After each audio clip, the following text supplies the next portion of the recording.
الرحيم. اللهم صل وسلم وبارك على سيدنا محمد وعلى اله واصحابه اجمعين. ازيكم يا حبايبي، عاملين ايه؟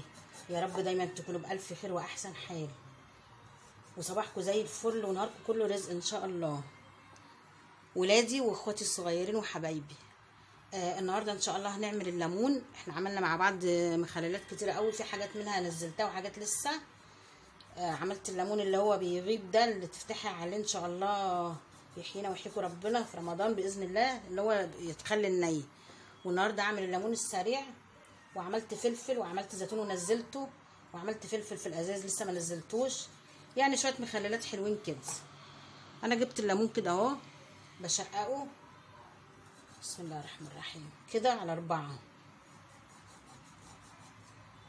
اهي، تبقى دي تحت، دي اللي تبقى ماسكه الليمونه، ومن هنا كده 4 كده اهو كده.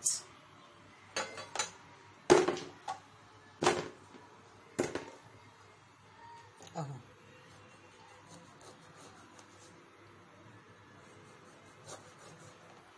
على 4 كده، بس ما خليهاش تفوت للاخر عشان ايه؟ تبقى الحشوه في قلبها وتبقى سليمه زي ما هي. هخلص الكميه دي وارجع لكم تاني ان شاء الله. هي بتغلي اهي، هسلق فيها الليمون، وشويه الليمون دول هسلقهم لوحدهم خالص عشان انا عايزاهم مسلوقين قوي. هقول لكم اعمل بيهم ايه. بسم الله الرحمن الرحيم.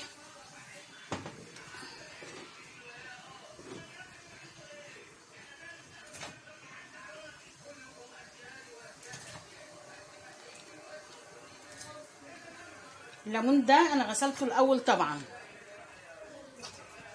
دول 4 كيلو. اعملي انت الكميه اللي تعجبك، انا بقول لك يعني انا عامله قد ايه. برضو الليمون التاني خد غلوه اهو، الباقي اللي انا حطيته هطلعه على طول. خلاص كده هطفي البوتاجاز.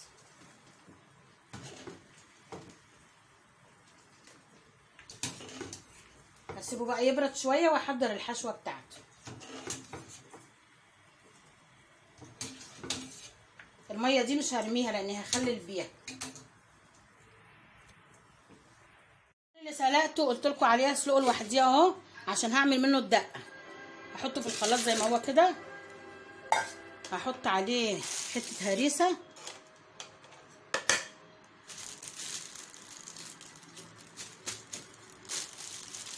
حته هريسه اهي، وهضربه في الخلاط. هحطها على الليمون بعد ما يتخلل، هحطها على الوش كده. بقى الحشو بتاع الليمون نفسه شويه هريسه اهو، بتوع كام معلقه يعني؟ بتوع 3 معالق. ده العصفر ده ب5 جنيه عصفر على 4 كيلو. ودول معلقتين حبه البركه. بردك بقول لكم ما بحبش احط حبه البركه كتير لان بتسود المخلل، بتخليه يبقى لونه مغمق. ادي دي ايه الحشوه، وعليها معلقتين ملح اهو.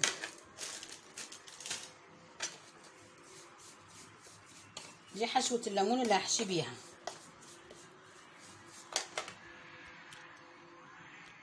في جردة لان كل البطرمانات اللي عندي مشغوله. بسم الله الرحمن الرحيم. ابتدي احشي بقى الليمونه كده اهي اهي.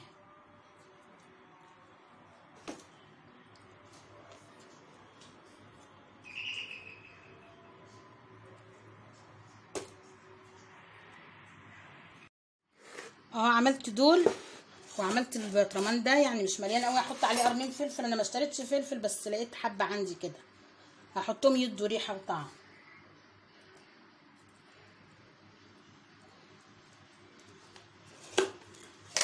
كام قرن فلفل اهم يدوا بس كده ايه، ولو ان هو مشطشط.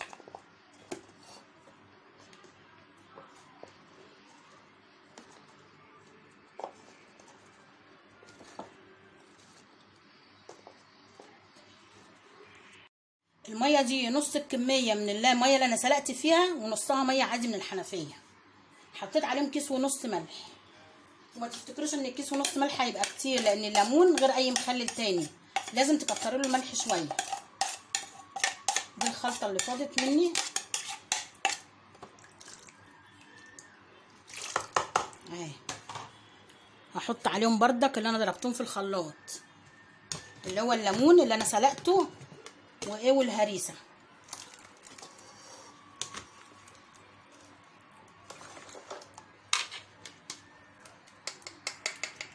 حط بقى على الليمون اهو. بسم الله الرحمن الرحيم.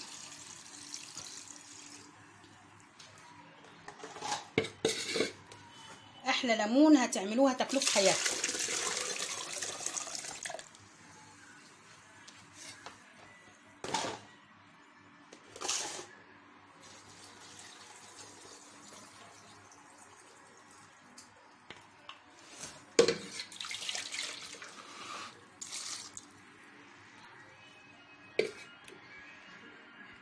خلصت اقفل بقى عليه حلو اهو.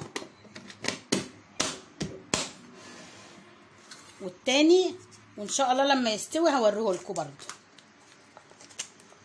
وهقول لكم هو خد قد ايه مني بالظبط سوا، كام يوم بالظبط يعني. الرحمن الرحيم. يا مساء الفل على كل حبايبي. مستعدين؟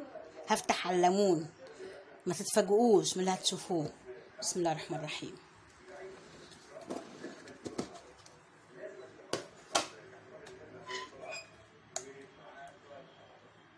بصوا عامل ازاي كهرمان. بسم الله الرحمن الرحيم. على فكره هو كده بقاله بالظبط 8 ايام. انا امبارح طلعت كلت منه والنهارده، لان انا بضعف قدام اي مخللات.